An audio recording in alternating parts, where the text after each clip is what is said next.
estudiantes. Pues, dicho esto, vamos a hablar de este Congreso de Escritores que curiosamente coincidía casi en el tiempo con una actividad muy bonita que ocurrió en el Museo al Aire Libre de la Castellana, allá donde Chillida quiso colgar la sirena varada y casi no lo dejan en los tiempos de don Francisco. Y un profesor del departamento italiano se juntó con sus alumnos y dieron una clase de Dante, un famoso poema de Dante donde se habla de la avaricia desmedida, y fue muy bonito. Tuvo la gracia de que solamente acudieron televisiones de la derecha más sesuda, bueno, si es que existe eso, en los dos conceptos. ¿Cuáles son esas? Las más sesudas. La que tiene más sexo, o sea, la que da... ¿Con X o con S? Con X. Con X. Y bueno, total, que fue un acto que fue interesante en sí mismo, fue muy pacífico, muy californiano, muy al aire libre, tranquilo, utilizando el espacio público como lugar de encuentro, una preciosidad. Y paralelamente había ocurrido en el Ateneo de Madrid este encuentro de intelectuales, artistas, escritores por el compromiso, dicho así, que parece como muy ecuménico. Después ya, más tarde, hubo quien añadió unos ciertos calificativos, ¿no?, de compromiso anticapitalista, pero en principio era así, y ahí pues tuvimos ocasión casi de reverdecer los viejos conceptos, no viejos que no obsoletos, pero por lo menos a mi entender, un concepto de... Salió a relucir la revolución científico-técnica, que le sonará a todos los de mi generación, salió a relucir la alianza de las fuerzas del trabajo y la cultura, suponiendo que las fuerzas de la cultura, o que la cultura tenga fuerza y que el trabajo también, y salieron a relucir, pues, no banderas, pero sí conocidísimos abanderados que tuvieron pues intervenciones muy emocionantes, dada la edad avanzada de algunos de ellos y la fuerza que siguieron demostrando. Yo, con vuestro permiso, me he conchavado con Rocío para leer en honor a esa gente el que son... ¿no? No, el manifiesto no, porque está colgado por ahí, no. Un poema de Mayakovsky, fíjate tú por dónde. Que Mayakovsky era muy suyo para esto de la poesía militante, y no, entero no, porque nos llevaría todo el programa, pero va a leer con la debida entonación una parte de un poema de Mayakovsky que viene muy al pelo para honrar este esfuerzo ímprobo de gente que llevan toda su vida luchando por la cultura y por la democracia. Vamos allá. Mi verso llegará, pero no como llega la flecha lírica y cazadora, no como llega al coleccionista una moneda gastada, ni como llega la luz de las estrellas muertas. Mi verso, ciclópeo, atravesará la mole de los años, como llegó hasta nuestros días, pesado, palpable, visible el acueducto de Roma que construyeron los esclavos. Bajo tumultos de libros donde yacen los versos, al descubrir por casualidad el hierro de mis estrofas, ustedes, con respeto, las palparán como un arma vieja pero aún temible. Yo no acostumbro a acariciar el oído con la palabra, ni cubriré de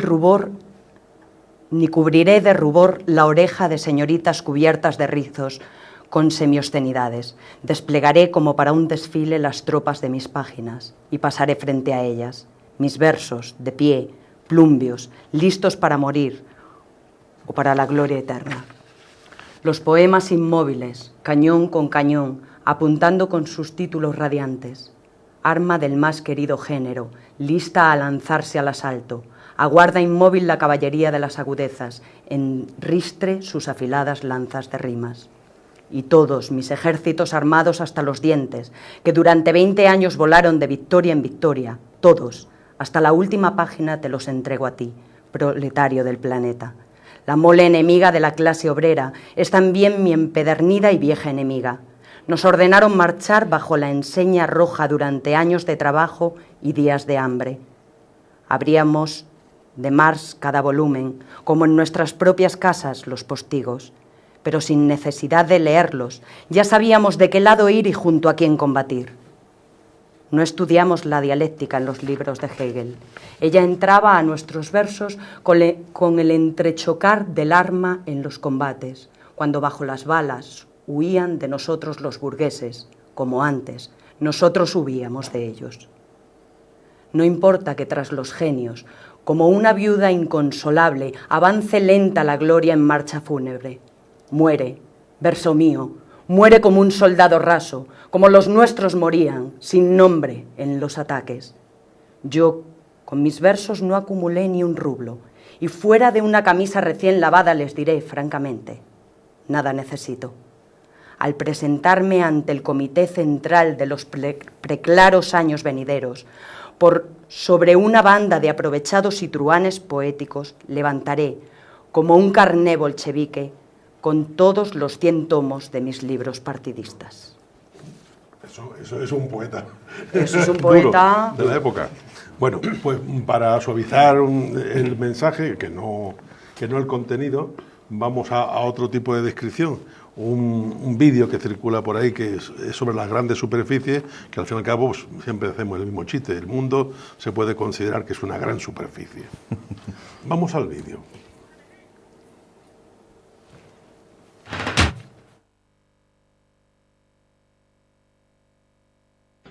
Y usted no tiene un alma que vender, si no le acucia la necesidad, si no le tienta el lujo ni el poder, si no es esclavo de la propiedad, si no posee carnet de conducir, si no navega ni por internet, si le importa un carajo el porvenir, si no tiene hipotecas ni chalet.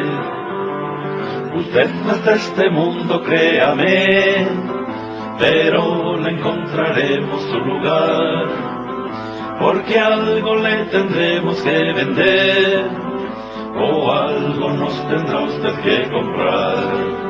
Si depende de un sueldo nada más, si vive en un pisito de alquiler, si no hace ningún daño a los demás, si su único enemigo es solo usted, si en todos estos años no trepó, si nunca se abrió paso en plan brutal, si alguna vez favores devolvió, si a ratos se siente sentimental.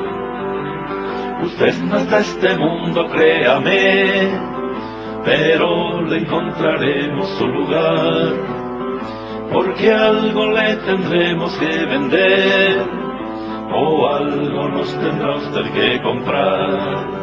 Si en sus marchas no cabe la nupcial, si los himnos castrenses le dan por, si la bandera es para usted un retal, al que le faltó sobre algún color, si ni siquiera es socio del Madrid, de alguna cofradía social, si no es adepto a un líder o adalid, si a usted solo le importa la amistad. Usted no es de este mundo, créame, pero le encontraremos su lugar, porque algo le tendremos que vender, o algo nos tendrá usted que comprar. Amén.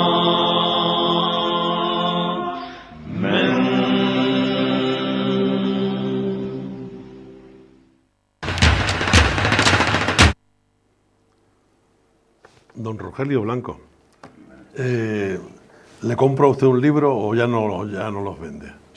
Bueno, ya no los vendo. Hace tiempo que, aunque sí, escribo. Hace tiempo, a unos meses que lo dejé, después de 8 años como director general de Libros, Archivos y Bibliotecas. Y se ha reciclado usted estupendamente.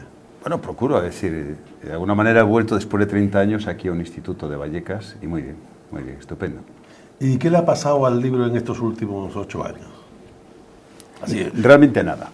Realmente nada. Es decir, a mí lo que me preocupa es lo que comentabas antes del debate de los escritores y de los intelectuales, es la parte preocupante. Es decir, hay unas necesidades sociales, nunca hemos tenido tantos catedráticos como ahora, nunca hemos tenido tantas editoriales, medios de comunicación, y yo creo que también nunca hemos tenido tanta orfandad ideológica y discursos necesarios que lleguen a la gente. Esto es lo preocupante.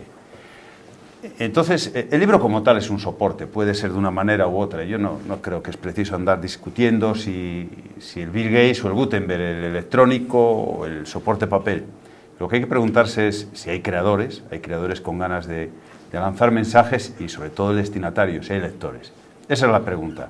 Y lo demás son discursos que enturbian y sirven pues para hacer balances y despistar. Yo creo que hay que entrar en el principio y el fin, que es el que crea y el que lee, o en esa interacción, o el que escribe que lee 2 veces. Ese es el discurso. Además, el libro en España, pues razonablemente goza de buena salud. Es la 4ª potencia mundial y hay, por suerte, un colectivo muy señero de profesionales editando. Claro, solo vemos las 4 o 5 editoriales grandes, pero que hay 2000 y pico. Es un mundo de pequeñas y medianas editoriales e incluso están soportando la crisis razonablemente bien dentro de las dificultades. ¿Habría que seguir potenciando la lectura? Esa es la razón. Es decir, a mí lo que realmente me gusta hablar de la lectura, incluso ahora pues con mis alumnos es donde insisto. Leer o no leer es la cuestión y es donde nos la jugamos, y más si me las clases humildes. Tú sabes que históricamente siempre ha habido una pretensión de los poderosos de que no se lea. Es decir, saber es poder y quien más sabe más puede. Si jugamos a demócratas hay que jugar justo al contrario. La democracia es distribuir saberes o distribuir poderes. Una buena democracia tiene que hacer una apuesta rotunda por la lectura y todo lo que hay alrededor de la lectura. La escuela, las familias, las bibliotecas. ¿Dónde estamos ahora? Pues realmente para mí es una decepción. Después de estos meses veo que los recortes en el apoyo a esas pequeñas y medianas empresas editoriales se han diluido. La compra de libros para la biblioteca, después del esfuerzo que hicimos estos 8 años, prácticamente ha ido de cero. Es decir, la pérdida de calidad democrática es realmente lo grave. Eso es lo grave. Y es la significación, es decir, de tratar de llegar todos esos contenidos a la población. Yo recuerdo que en el 2004 del presupuesto del Partido Popular recibí exactamente 129.000 euros para comprar libros. En mi área, dentro de mis áreas de libro, archivos y bibliotecas. En el periodo de esos años, para mí fue una satisfacción llegar algún año a 50 millones de euros. Es un 15.000%. Y para mí otra satisfacción es llegar en el año 2004 con una ratio de libro por habitante de 1,18 ejemplares. Es una satisfacción y posiblemente lo que más me orgullece estos años es llegar al 1,78 libros por habitante. Sabes que la UNESCO fija en un país desarrollado un mínimo de 1,5. Ya sé que estos son datos, son estadísticas. Pero lo que no es estadística es, primero, las bibliotecas es la red cultural más importante de España. Recibe 250 millones de visitas. No hay nada equiparable. Es lo más epidérmico, lo más próximo al ciudadano, etcétera, etcétera, etcétera. Lo plenamente gratuito. Los museos, que es la otra segunda red, recibe 53 millones. Y lo realmente penoso pues es recorte, eliminación, amortización de plazas de bibliotecarios. Aquí mismo en el instituto, el año pasado había un bibliotecario y este año no hay. Es verdad que hay un profesorado muy comprometido y cubren esa escasez, ¿no? Pero claro, esto no apunta a mejores tiempos, ¿no? Y eso es realmente lo preocupante. Y sobre todo lo preocupante es la pérdida de democracia. Ese es en el fondo lo grave. O la lectura que hay que hacer de calidad democrática, si uno, o mejor dicho, un indicador de calidad democrática, sin duda, para mí, pasa por la lectura. Y esa es la discusión que hay que tener, porque el hombre está condenado a leer necesariamente. Nacemos llenos de vacíos y tenemos que llenarlos, y eso se hace a través de la lectura, que es captar contenidos y transformarlos en conocimientos. Y esto es muy simple, lo que tenemos que explicar. Una cosa que quería apuntalar a Rogelio, que tiene toda la razón del mundo, hablando de los recortes. En distintas autonomías existía lo que se llamaba ciclos de invitación a la lectura, que era llevar a los institutos escritores. Y ahí se fomentaba un caldo. Primero, yo recuerdo como adolescente que de pronto me llevaron a un escritor al colegio y aquello me impresionó mucho. Ahí se genera... Yo siempre les decía a los chavales, de aquí yo sé que va a salir un escritor, un poeta, un novelista, un dramaturgo, o un artista, un cantante, un actor y tal. Y recuerdo en los institutos que lo que hacían era obligar a los padres, porque claro, los chavales no tenían poder adquisitivo, obligar a los padres a comprar un libro, una obra de ese escritor. Eso, para que ellas creasen biblioteca, ¿no? Y aquello era muy hermoso. Todo eso ha desaparecido. Pues Ángel, ese programa estos años ha mantenido. Sí, lo sé. Si uno entra en la página del Ministerio de Cultura, también ha desaparecido el Ministerio de Cultura. El que desaparezca o no desaparezca el Ministerio, ¿qué más da? Pero sí simboliza mucho. Es un desprecio por la cultura y siempre que la derecha llega al poder es uno de los primeros elementos que elimina. Y no es razón de coste, porque el sueldo de un ministro, de un secretario de Estado, no hay diferencia. Es una actitud o una forma. De hecho, vemos cómo está la parte de cultura en este movimiento en nuestro país. Es decir, no hay realmente apoyo y los ciclos de la cultura siempre son cortísimos. Es verdad que la cultura en sus diversas manifestaciones